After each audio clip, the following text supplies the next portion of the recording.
On a cold January morning in 1997, something moved through the sky above the Mojave Desert that shouldn't have existed. It was enormous, a wingspan wider than a Boeing 737, and yet, to every radar system in the world, it wasn't there. The United States Air Force flies 20 of them today, each one valued at approximately $2.1 billion. For context, that makes each B-2 worth more than its weight in gold. Significantly more. This is the full story of how the B-2 Spirit bomber was designed, engineered, and built. By the late 1970s, the United States military was deeply alarmed. The Soviet Union had built one of the most sophisticated air defense networks ever assembled. A dense web of radar stations, surface-to-air missile batteries, interceptor aircraft, and command centers stretching across thousands of miles. Any conventional bomber trying to penetrate Soviet airspace would have been tracked, targeted, and destroyed long before reaching its objective. The older B-52 Stratofortress, as legendary as it was, had become an increasingly risky tool. The answer, which seemed almost science fiction at the time, was a plane that couldn't be detected at all. The Advanced Technology Bomber program was born quietly in 1979. It was so secret that for years, almost nobody knew it existed. Northrop Corporation won the contract with a radical and compelling proposal: build a flying wing. Jack Northrop had been obsessed with the flying wing since the 1940s. His YB-49 had shown extraordinary aerodynamic efficiency, but was canceled before its time. Now, decades later, the concept was being resurrected, but married to a completely new technology called stealth. Stealth is not magic.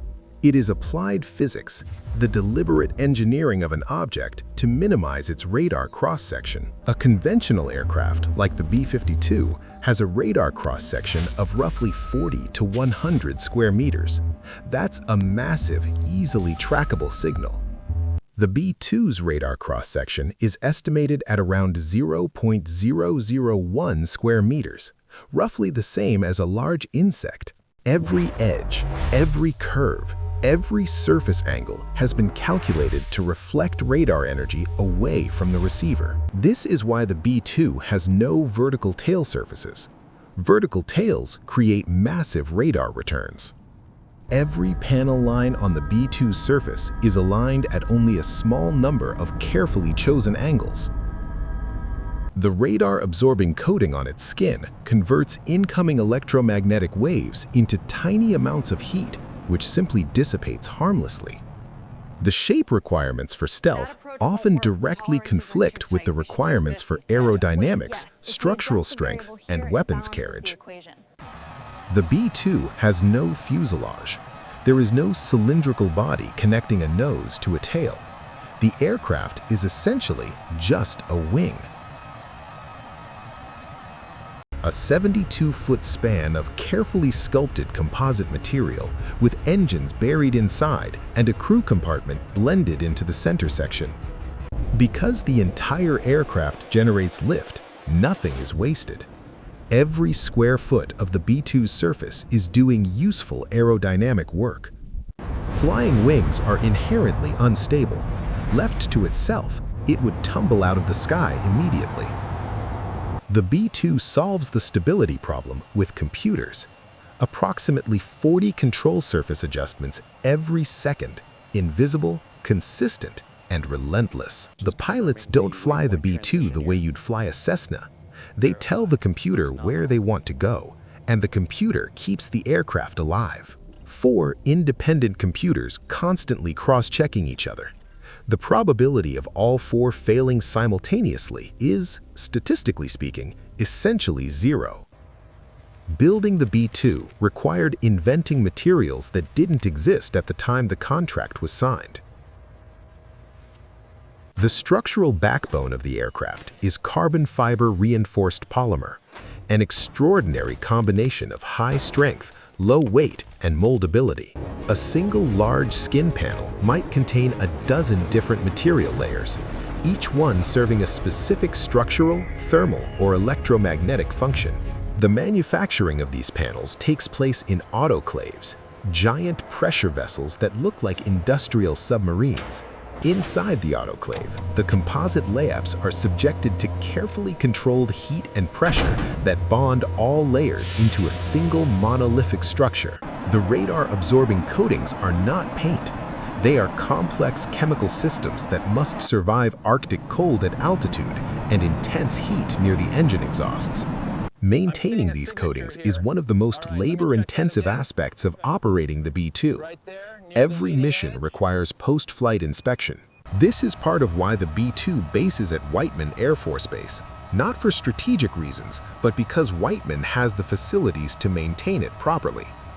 The B-2 is manufactured by Northrop Grumman at its facility in Palmdale, California, in the heart of the Mojave Desert. The B-2 was one of the first aircraft to be designed entirely using computer-aided design tools. Every component exists first as a three-dimensional digital model. Dimensional tolerances throughout the aircraft are measured in thousandths of an inch. A surface panel even slightly warped creates a radar return far larger than designed. The forward center section, containing the cockpit, avionics bays, and structural keel, is assembled first. The two weapons bays are built as separate structural units and integrated into the center section. The rotary launcher can be reprogrammed in flight, changing the sequence and type of weapons release based on real-time mission requirements. The outer wing sections are manufactured separately, then mated to the center section in a precisely controlled joining operation. The four GE-F-118 turbofan engines are buried deep within the wing structure, hiding the hot engine components and protecting the engines from foreign object damage. The inlets are on the top surface of the wing, with serpentine inlet ducts that hide the engine fan faces from radar. The exhaust exits through narrow slots at the tail edge, directed upward to reduce the ground-level infrared signature. The landing gear uses a bicycle arrangement designed to minimize the radar contribution of gear doors by keeping them as small as possible. Every component must be manufactured and assembled to precision levels that were essentially impossible before computer-controlled manufacturing became available. If the airframe represents the frontier of material science, the avionics represent the frontier of electronic engineering. The heart of the B-2's avionics is its ANPQ-181 synthetic aperture radar.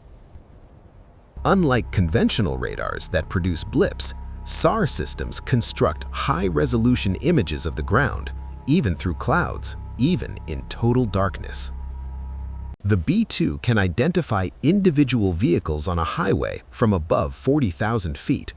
This gave it a strike capability unprecedented when it entered service. The Electronic Warfare Suite passively collects radar emissions from enemy air defense systems, identifying threats, analyzing locations, planning escape routes.